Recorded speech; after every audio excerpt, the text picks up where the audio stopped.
7h20 et beaucoup de candidats au baccalauréat sont déjà entrés dans leur établissement.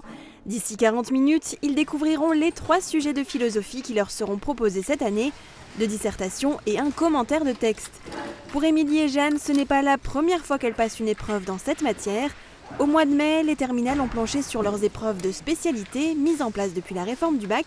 Et les 2 camarades ont suivi l'option humanité, littérature et philosophie. Ça s'est passé un peu moins bien que d'habitude, j'ai un peu eu du mal avec les sujets, mais je pense que ça passe limite.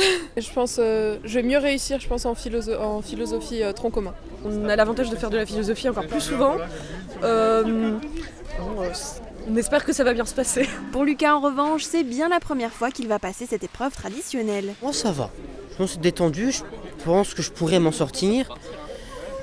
Philosophie, surtout des débats, des définitions. Non, je pense que ça devrait aller. 8h, tous les candidats peuvent enfin ouvrir leur sujet.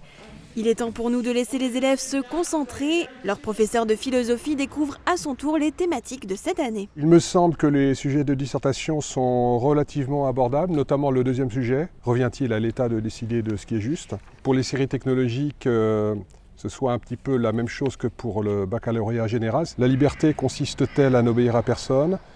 Est-il juste de défendre ses droits par tous les moyens? Je crois que ce sont des sujets assez classiques et qui s'inscrivent plutôt bien dans le programme. En revanche, le texte, d'abord, il est très long, je trouve.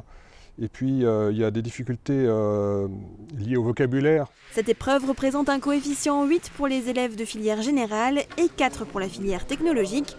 D'ici quelques jours, les élèves passeront enfin le grand oral. Ces 2 épreuves compteront pour 60% de leur note finale du bac.